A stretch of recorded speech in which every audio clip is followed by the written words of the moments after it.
It's Thursday Night Football in Glendale. Seahawks, Cardinals.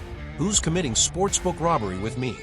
What's up, guys? I'm Anthony. Welcome back to Sportsbook Robbery, the spot for the average sports bettor trying to save you time and money while making smarter picks. Seattle heads to Arizona. Kickoff at 8:15 Eastern, live on Amazon Prime. The Seahawks are a slim favorite, sitting at minus 1.5 on the spread. The total is 43.5. Moneyline. Seattle at minus 118, Arizona right there at minus 101. Basically, the books are saying this is a coin flip game. Both teams enter this early season NFC West matchup with a 2-1 record. Seattle, the Seahawks have won 7 consecutive games against the Cardinals, with their last road loss in Arizona occurring in 2020. They are coming off back-to-back dominant wins over the Steelers and Saints. Arizona, the Cardinals are coming off their first loss of the season, a close 16-15 road defeat to the San Francisco 49ers. They will also be wearing their new rivalry uniforms for this game. Offensive matchups to watch. Kenneth Walker III versus Arizona's run defense. The Cardinals' run defense remains a strength, ranking 4th in the league in rushing yards allowed per game and 10th in yards per carry allowed. Seattle's offense continues to lean on its running game, with Kenneth Walker III and Zach Charbonnet leading a unit that's 5th in the league in rushing touchdowns. Establishing the run will be crucial for the Seahawks to control the clock and set up play-action passing against a strong pass rush. Sam Darnold versus Arizona's pass rush. With Geno Smith now on the Raiders, Sam Darnold is the Seahawks' starting quarterback. He'll face an Arizona pass rush led by Josh Sweat and Calais Campbell, both of whom have multiple sacks this season. Darnold has shown the ability to extend plays and has a low sack rate this season. Protecting Darnold from the Cardinals' pass rush will be vital to the Seahawks' success on offense. Jackson Smith-Njigba / Cooper Kupp versus Arizona's secondary. The Cardinals' secondary has been a vulnerability, ranking 30th in passing yards allowed. They've also been impacted by injuries in the defensive backfield. Jackson Smith-Njigba, now the Seahawks' lead receiver, and off-season acquisition Cooper Kupp will likely be targeted heavily. While Metcalf is on the Steelers, the Seahawks still possess a talented receiving core that can exploit the Cardinals' secondary weaknesses. Defensive matchups. Seattle's run defense versus Arizona's run game.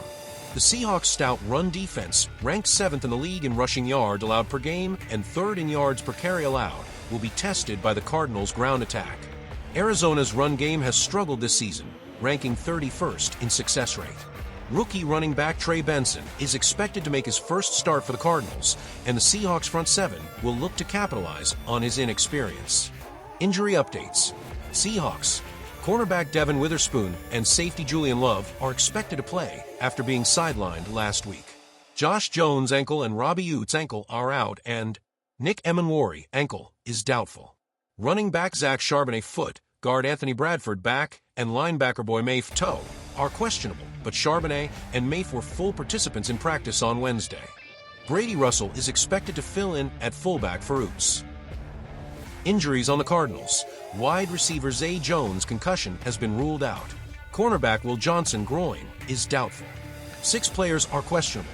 Kelvin Beachum knee, Evan Brown ankle, Akeem Davis-Gaither elbow, Darren Hall ankle, Will Hernandez knee, and Paris Johnson knee.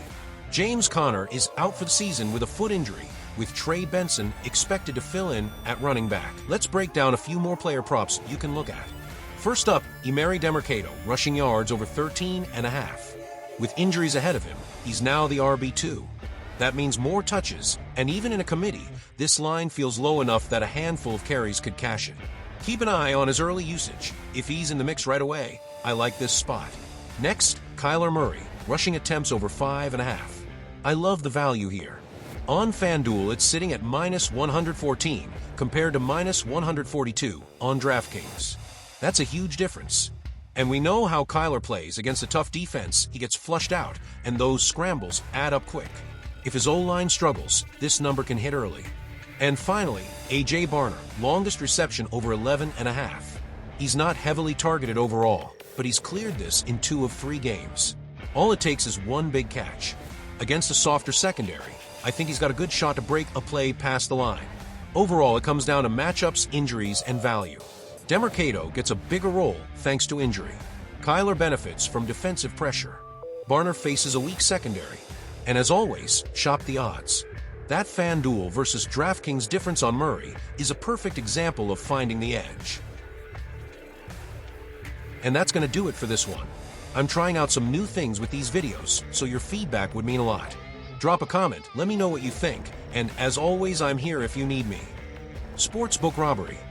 Dare to dream big.